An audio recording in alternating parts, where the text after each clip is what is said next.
এই রাস্তায় নামতে বাধ্য হয়েছি। আশা করি আমাদের এই আন্দোলনটা এমপি বা এমএলএ স্তরে পৌঁছে যাবে এবং খুব শীঘ্র এই রাস্তা সংস্কার হবে, এটাই আমাদের আবেদন।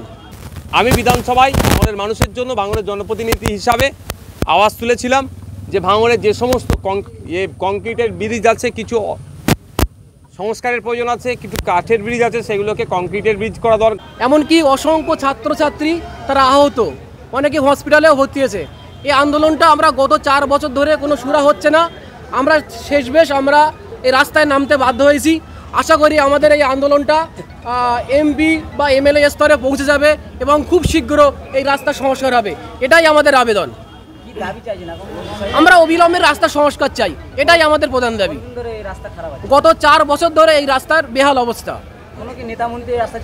এ নিয়ে আমরা স্থানীয় সদস্য, মাননীয় প্রধান এবং শ্রদ্ধেয় এমপি মহাশয় এবং বিডিও ম্যাডামকেও জানিয়েছি, জানানোর সত্ত্বেও এর কোনো সুরা হচ্ছে না। শেষ পর্যন্ত আমরা এই রাস্তা অবরোধ করতে বাধ্য হয়েছি। আশা করি আমাদের এই আন্দোলনটা সার্বিকভাবে ওনাদের কাছে পৌঁছে যাবে এবং রাস্তা অবিলম্বে সংস্কার শুরু হবে। কতক্ষণ চলবে প্রতিবাদ?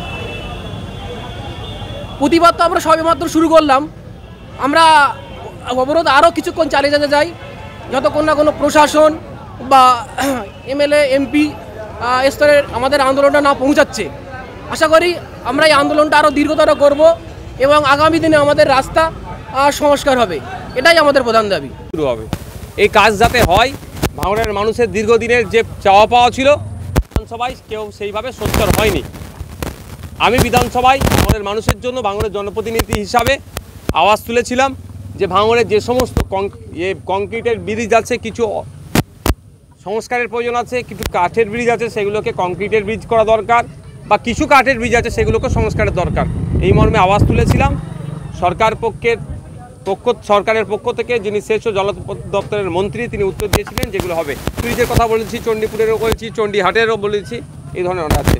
এখন সরকারি কাজের ক্ষেত্রে সরকারের যে কাজ হবে সেখানে জনপ্রতিনিধি থাকাটা স্বাভাবিক, কিন্তু তৃণমূলের আমলে এইগুলো সবটা ধ্বংস করে দিচ্ছে। তো এটা নিয়ে আমার কাছে বড় কথা নয়, ইনভাইট করলো কি বলে এতদিন নওশাদ সিদ্দিকী কী করেছে তার প্রমাণ হিসাবে তারাই দেখাচ্ছে যে নওশাদ সিদ্দিকী বিধানসভায় আওয়াজ তুলেছিল এই ভাঙড়ের কাঠের ব্রিজগুলোর জন্য, এখন সেগুলো কংক্রিটের ব্রিজ হচ্ছে, এটাই তারা প্রমাণ করে দিচ্ছে। বেশ, আমরা বিগত দিন দেখেছি যে সিপিআইএমের আমলে ভাঙড়ের বিরোধী নেতা ছিল আরাবুল ইসলাম, তখন যখন সোনপুরের ব্রিজ কংক্রিট হয় তখন বিরোধী নেতা হিসেবে আরাবুল ইসলামকে ইনভিটেশন করা হয়। এখন বর্তমানে আপনাকে তার সেই সময় রাজনীতির সৌজন্যতা ছিল, আরে সেই সময় রাজনীতির সৌজন্যতা ছিল বলে মমতা ব্যানার্জিকে অতদিন ধরে না দুর্গাপুর এক্সপ্রেসওয়ের ওখানে অবরোধ করতে দিয়েছিল। গণতন্ত্র ছিল বলে নন্দীগ্রামে গিয়ে তিনি প্রতিবাদ